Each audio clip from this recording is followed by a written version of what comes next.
Assalamualaikum warahmatullahi wabarakatuh. Anak-anak hebat, apa kabarnya pagi hari ini? Semoga kalian selalu dalam keadaan sehat, baik, dan bersemangat ya.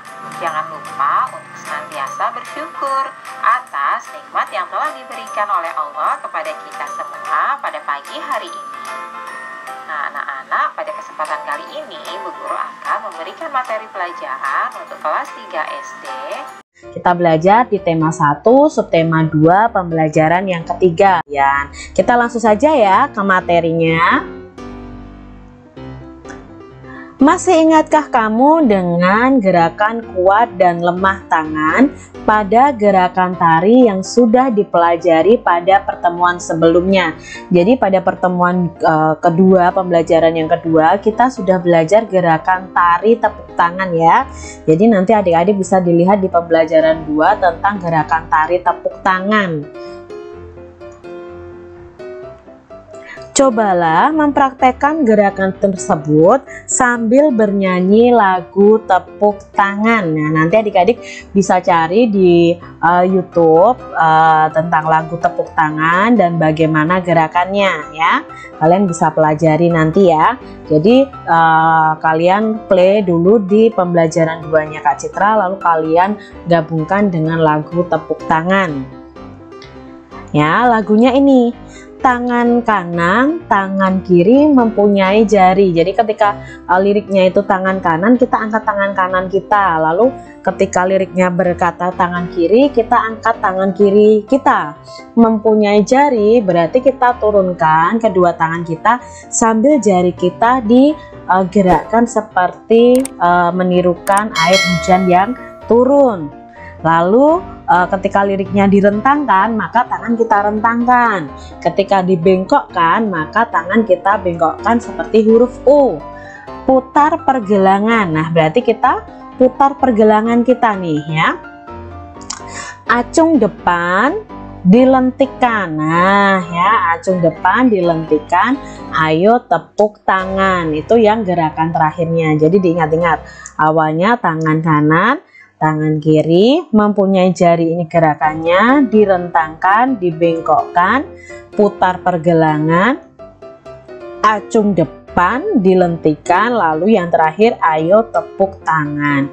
Kalian bisa cari lagu tepuk tangan di YouTube ya adik-adik ya, kalian bisa cari nanti. Untuk dapat menari dengan baik, kamu perlu banyak berlatih adik-adik. Menjaga pola makan juga penting agar badan tetap sehat. Dengan badan yang sehat, kamu dapat melakukan gerakan tari dengan baik. Jadi selain berlatih, kalian juga harus makan makanan yang sehat supaya ketika melakukan gerakan tari, tubuh kalian sehat dan gerakannya juga baik.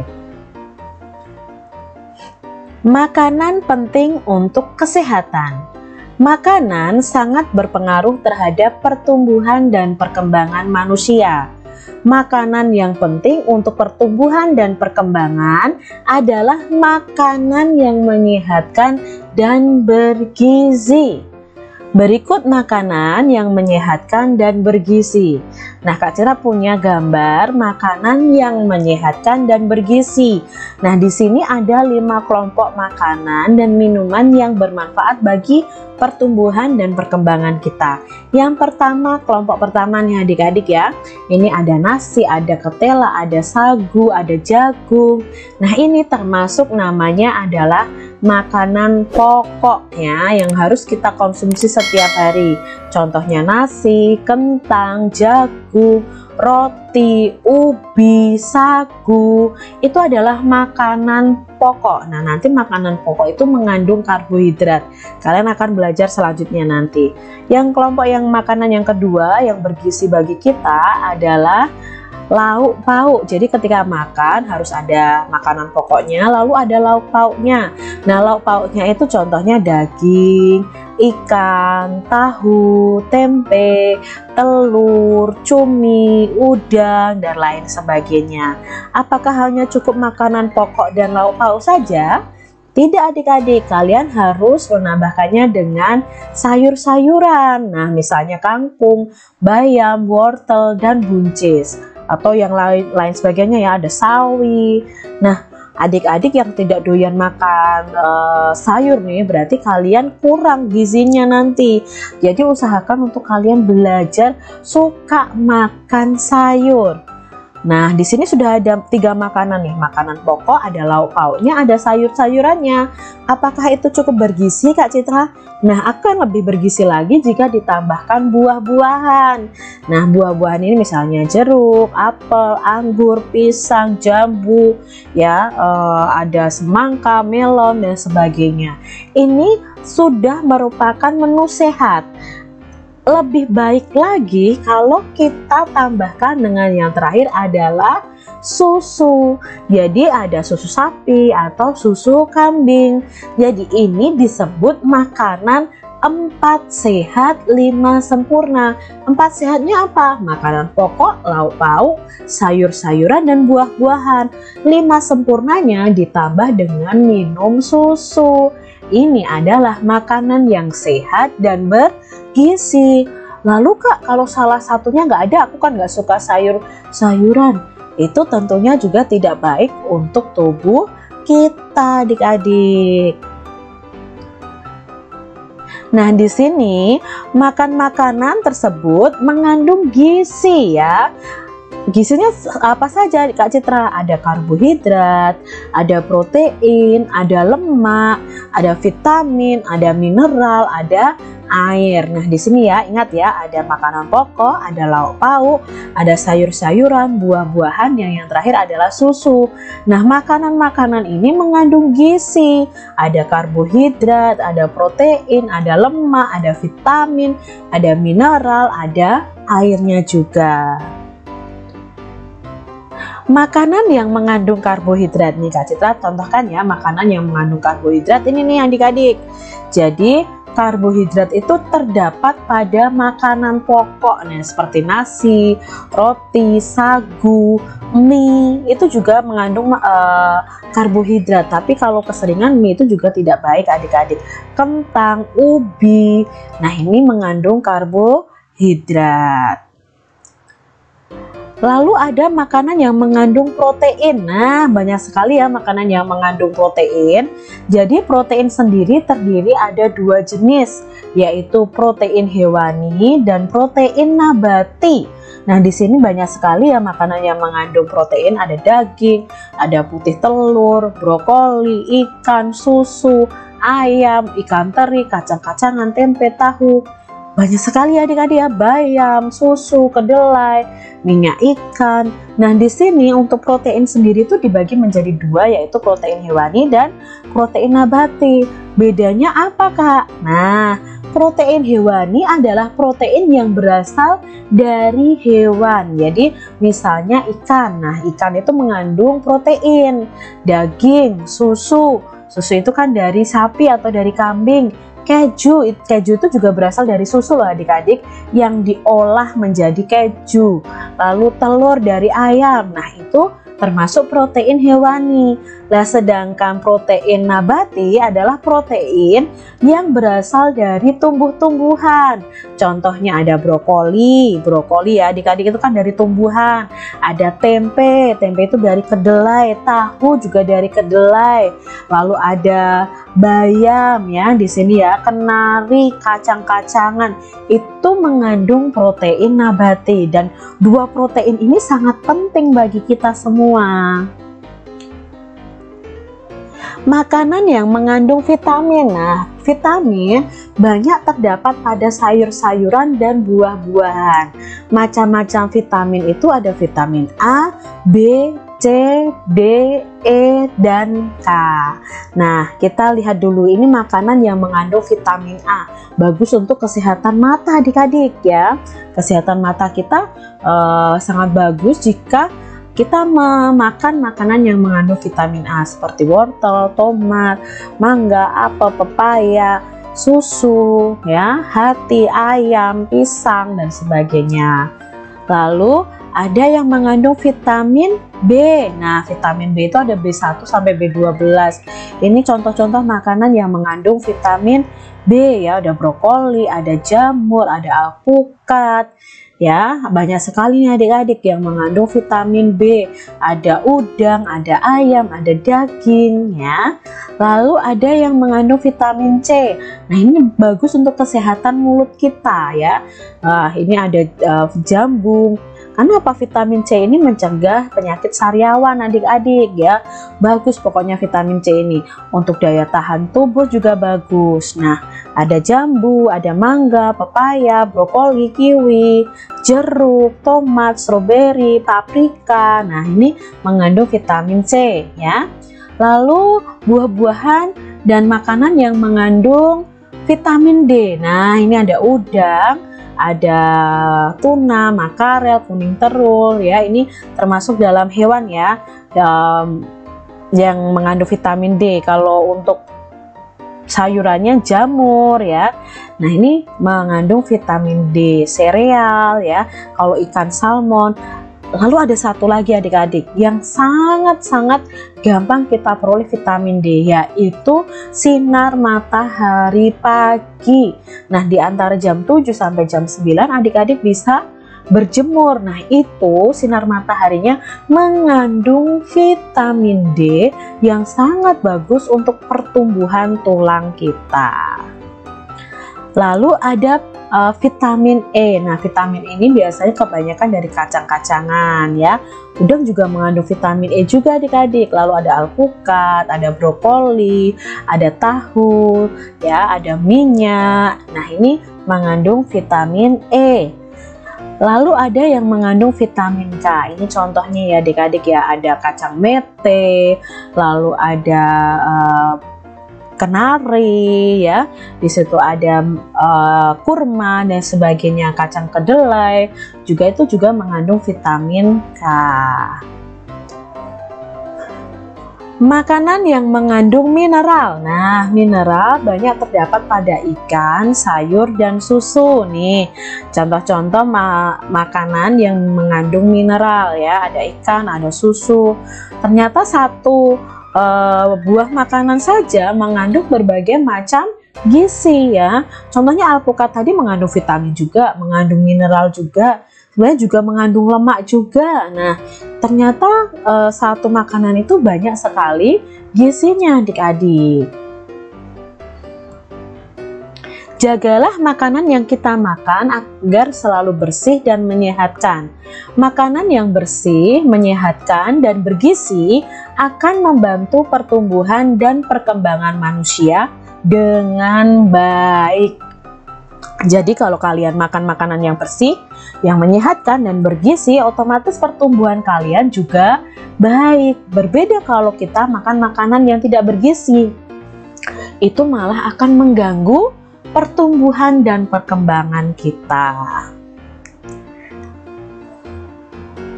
Amati gambar makanan berikut ini.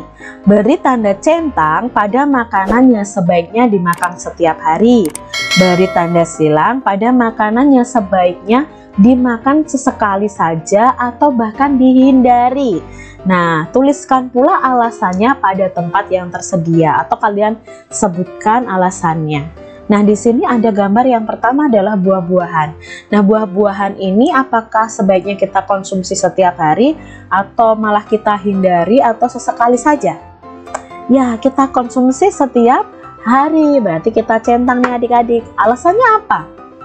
Alasannya buah-buahan sebaiknya dimakan setiap hari karena mengandung vitamin yang dibutuhkan tubuh setiap hari ya adik-adik ya, harus suka makan buah-buahan. Lalu gambar yang kedua, ada gambar permen adik-adik. Nah, diberi tanda centang atau tanda silang nih?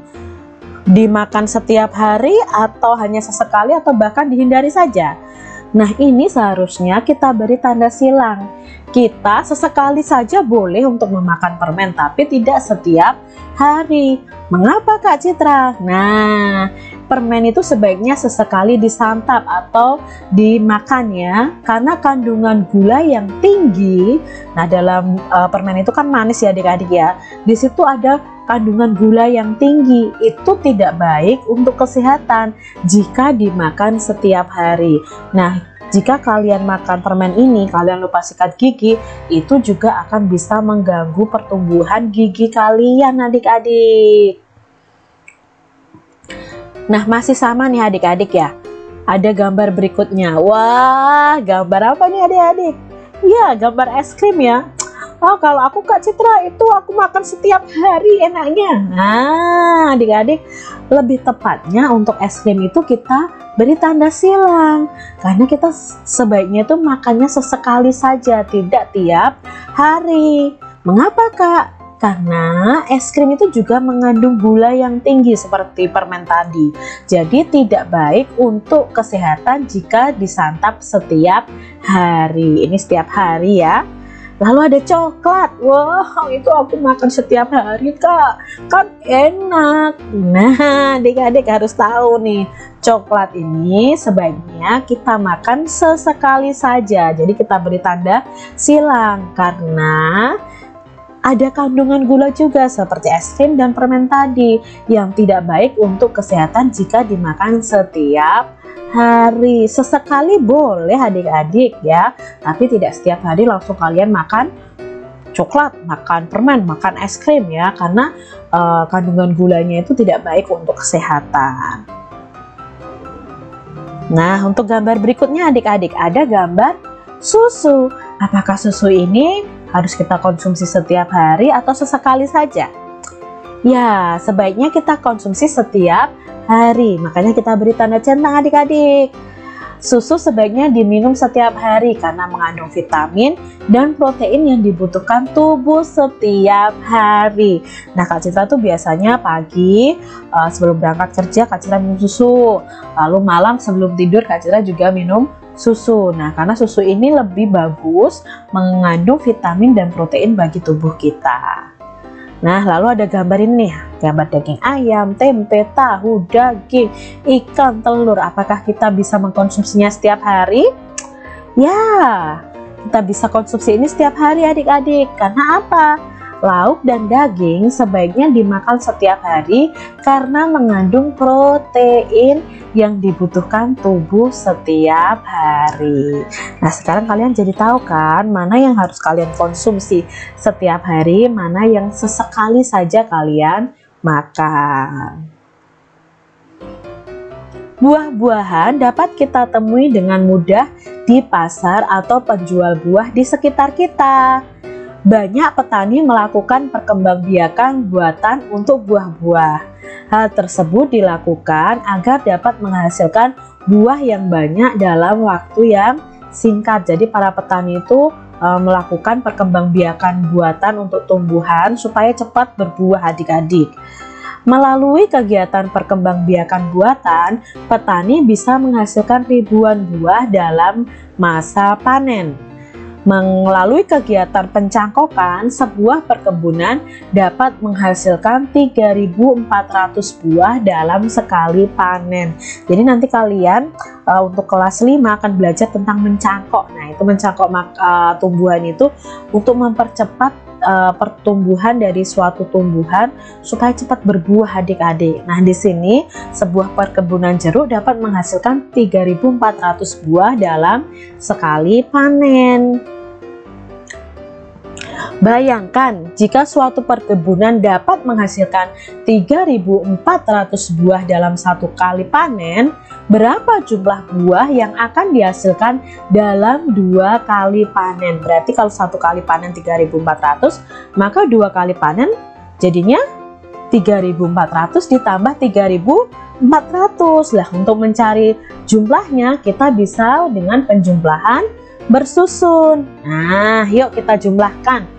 0 ditambah 0, ya 0. Lalu 0 ditambah 0, 0. 4 ditambah 4, ya 8. Lalu 3 ditambah 3, 6. Berarti hasilnya 6.800.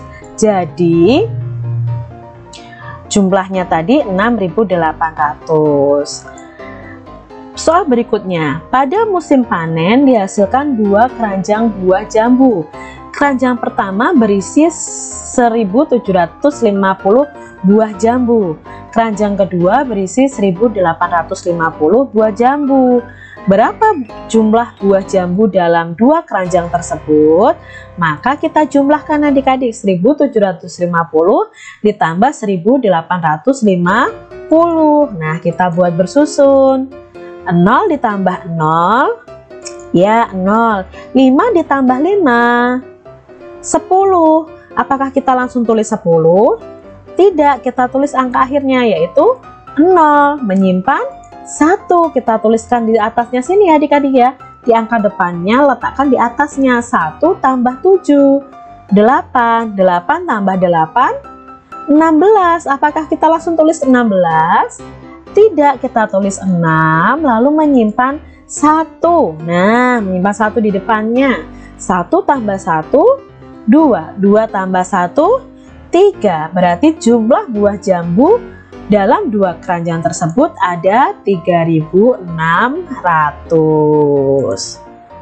Soal berikutnya adik-adik, Pak Komar ingin menjual buah semangka hasil panen dari perkebunannya. Kebun Pak Komar menghasilkan 2 truk semangka. Truk pertama memuat 1.200 buah semangka, truk kedua memuat 1.800 buah semangka. Berapa jumlah buah semangka hasil panen Pak Komar? Nah, jawabannya kita jumlahkan ya, karena berapa jumlah buah semangka hasil panennya Pak Komar, berarti 1.200 ditambah 1.800. Kita buat susun ke bawah.